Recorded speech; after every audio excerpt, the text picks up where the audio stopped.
TV மற்றும் தலைமை நடுவர் அவர்களுக்கும் நகுலா சிவநாதன் அவர்களுக்கும் வணக்கத்தை தெரிவித்துக் கொள்கிறேன். இன்றைய தலைப்பு, இன்றைய குடும்ப விரிசலுக்கு காரணம் புரியாமல் இருப்பதா அல்லது பிடிவாதமா? மேடம், இவங்கெல்லாம் சொன்னாங்க, எந்த லோகத்துல இப்ப நம்ம இருக்கிறோம்? எல்லாரும் நல்லா படிச்சிருக்கோம், நல்லா புரியும். இங்க டெக்னாலஜி எவ்வளவு ஃபாஸ்டா வளர்ந்துகிட்டு இருக்கு.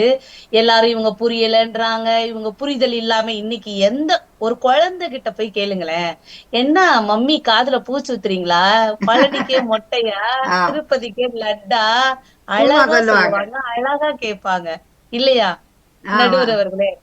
அப்போ எங்க இருந்து இந்த புரியல அப்படின்ற வார்த்தை வந்ததுன்னு எனக்கு தெரியல. இன்னைக்கு அது பெற்றோர்கள்னு சொல்றாங்க. பெற்றோர்கள் சொல்றத எந்த பிள்ளையாவது நம்ம கேட்டிருக்கோமா? அப்பா எனக்கு தெரியும், எல்லாமே தெரியும், நாங்க பாத்துக்கிறோம் அப்படின்னு தான் எந்த ஒரு இளைஞனும் இளைஞியும் சொல்றாங்களே தவிர, அது அங்க பின்னணியில என்ன இருக்குன்னா பிடிவாதம். அது புரியாமைலாம் இல்ல. நான் படிச்சிருக்கேன், நான் சம்பளம் வாங்குறேன், எனக்கு எல்லாமே தெரியும், நான் பாத்துக்கிறேன் அப்படின்ற ஒரு பிடிவாதமே ஒழிய எந்த இடத்துலயும் புரியாமல் இல்லை அப்படின்றதுதான் பிடிவாதத்தை தான் புரியாமல் இருக்கிறோம் போல. அதனால் மதிப்பு கொடுக்கல அப்படின்னு மேடம் சொல்றாங்க. எந்த வீட்டுல இன்னைக்கு அந்த லோ கேட்டகரியில யாருமே இல்ல. இன்னைக்கு பாத்தீங்கன்னா பெண்கள் வேலைக்கு போறாங்க, ஆண்கள் வேலைக்கு போறாங்க, அந்த சரிக்கு சமம் இல்லைன்னு சொல்ல வர்றோம் நாங்க.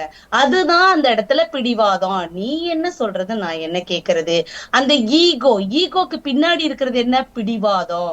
உனக்கு நான் என்ன மரியாதை தர்றது, எனக்கு நீ என்ன மரியாதை தர்றது அப்படின்ற பிடிவாதம் தான் இன்னைக்கு குடும்பத்துல அதிகமாயிக்கிட்டே அதை விரிசலை உண்டாக்குதே ஒழிய யாருக்குமே புரியாம இல்ல. அவங்களுக்கு வயசு என்ன, என்ன புரியாம போயிடும், பேசுனா சரியாயிடும்னு சொல்றீங்க.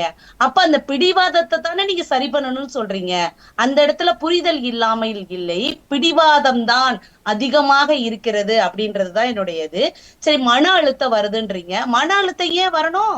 பிடிவாதத்தை விட்டு கொடுங்க, மன அழுத்தம் வராம இருக்கும் இல்லையா? அந்த இடத்துல புரிஞ்சுக்கலன்னு சொல்றீங்க இல்லையா? நான் பிடிவாதத்தை தான் நம்ம சரி பண்றதுக்கு நம்ம பேசணும்னு சொல்றோம்.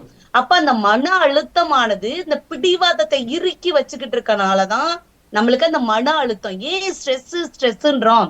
விட்டு கொடுத்தா ஸ்ட்ரெஸ் போயிருமே. அப்ப நம்ம ஏன் அந்த இடத்துல நான் இப்படிதான் இருப்பேன் அப்படின்னு அடுத்தவங்க கருத்துக்கு மரியாதை தராம இருக்கிறோம். அந்த இடத்துல நம்ம என்ன சொல்றது, இவர் என்ன கேக்குறது. இன்னொரு ஒரு எக்ஸாம்பிள் பாருங்க. ஒரு நீதிபதியே சொல்லியிருக்காரு.